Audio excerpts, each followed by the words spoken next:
Good morning and welcome to Bernadoodle's Barnyard. So today I'm going to try to start building my raised bed gardens. The first step of that is going to be to move all of the wood where I can actually work on it.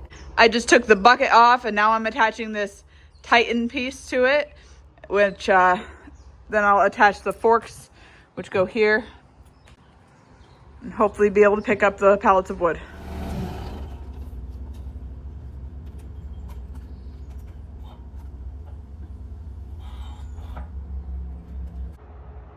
That's the quick release to lock it into place. You just push down. Okay, now to get the forks on, you have to start them in the center here, hook it on here. There's a groove down here that this is gonna hook in, and then you slide it until it's the width you want it to be.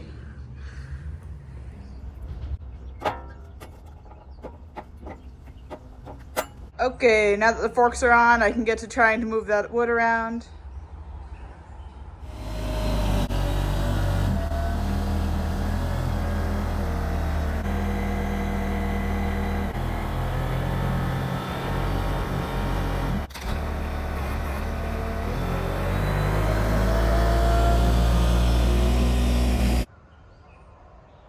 Okay, hopefully if I'm lucky, this is the last stack. I have to actually hand unload. Everything in that pile should be 3 nice trips with the pallet forks, hopefully. And we're off.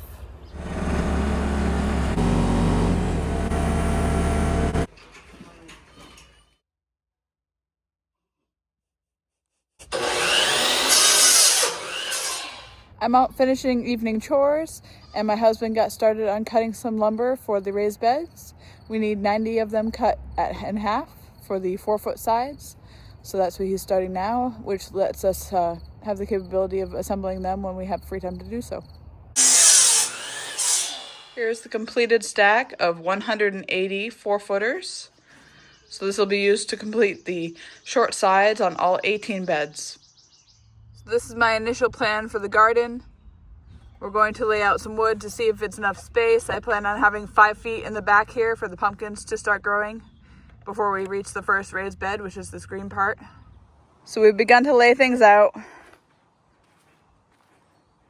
Between this string and that bed to there is 7 foot. And between each bed, we're leaving 30 inches.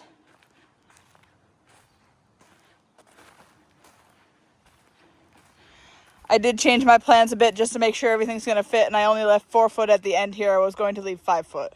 My husband's going to start assembling the first bed here while I continue to lay out the other beds. So this is what the raised beds are gonna look like.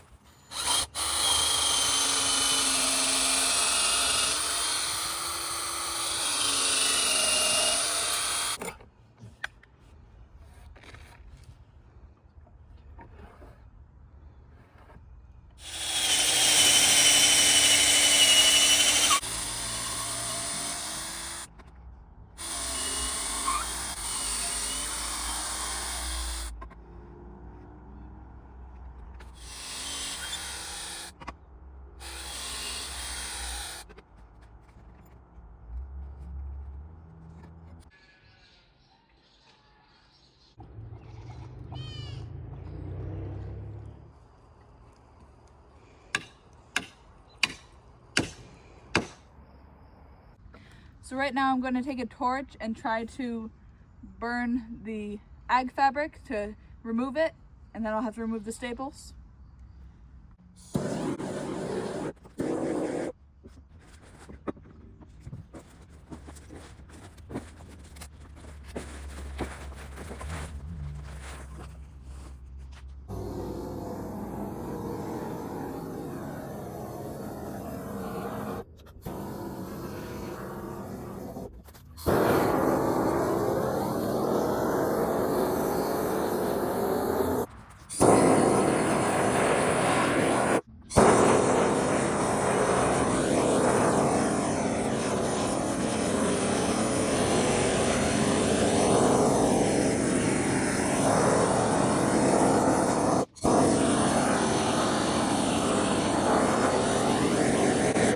My husband's been putting together more beds while I raked out the goat barns. So the first layer of the beds is going to consist of this hay from the goat barns. So that should be at the bottom where it'll break down and hopefully not affect the plants, but it'll give it nutrients for later.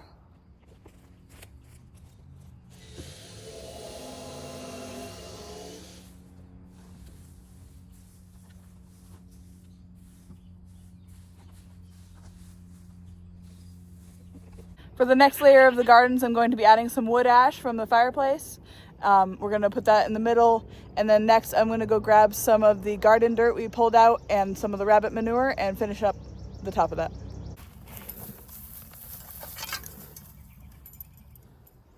So it's July 3rd. It's already getting very hot out here. It's over 80. I'm going to take these plants that our friend got us.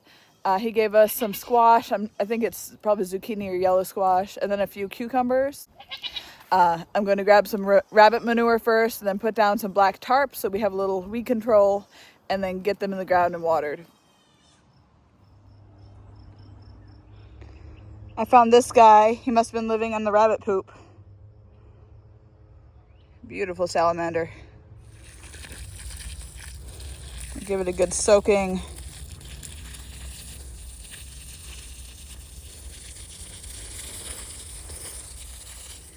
It's not my ideal solution, but here are our first plants of 2025.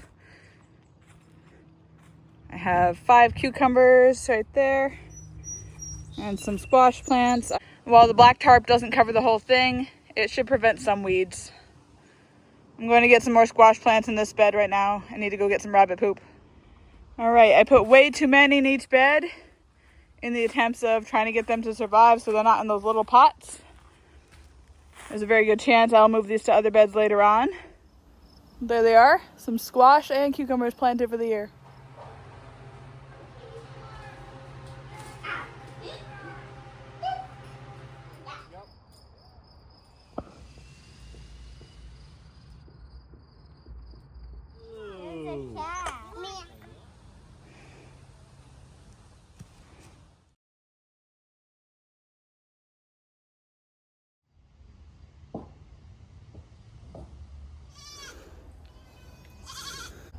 So it's 6:30 at night on July 5th. I think our plan is to try to mark off the rest of this garden with the ag fabric and possibly build the last 4 beds so that tomorrow we can fill them with the dirt. Hey guys, this is probably the last I can film before it gets dark. We're just putting together the last beds now.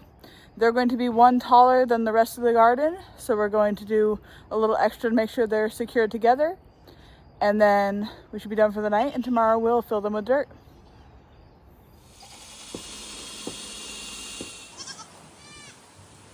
So today we're on to the final part of this project, which is to fill the beds. Hopefully we get it done. If not, it might take a few days, but the first step is this newer compost will be at the bottom of every one. We'll put about 1 scoop per bed. It has a lot of hay that's not broken down, and it has mostly goat poop on the top.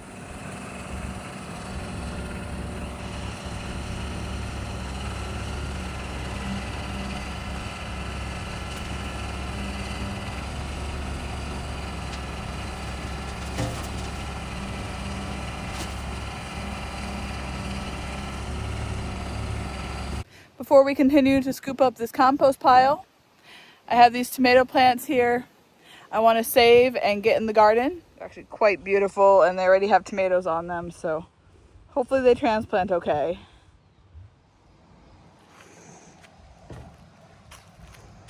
It's 6:30 at night, so there's no way we're finishing everything tonight, so it's at least going to be another day, if not a few times after work, filling the rest of the beds. But I am working on this bed right here behind me.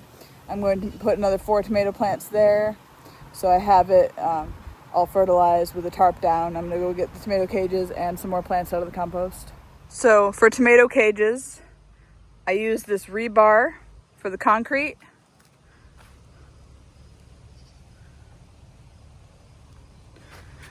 Just make 2-foot hoops out of them. It makes really sturdy tomato cages that don't fall over. And then you just tie them together with some twine and put a couple T-posts in to make sure the whole thing doesn't tip over. And the tomatoes grow up nicely and they'll be all the way to the top there by the time they're done growing. So right now with the compost that hasn't broken down, we've filled the first 10 beds. We still have to fill the other 8 beds and also put topsoil over all of those.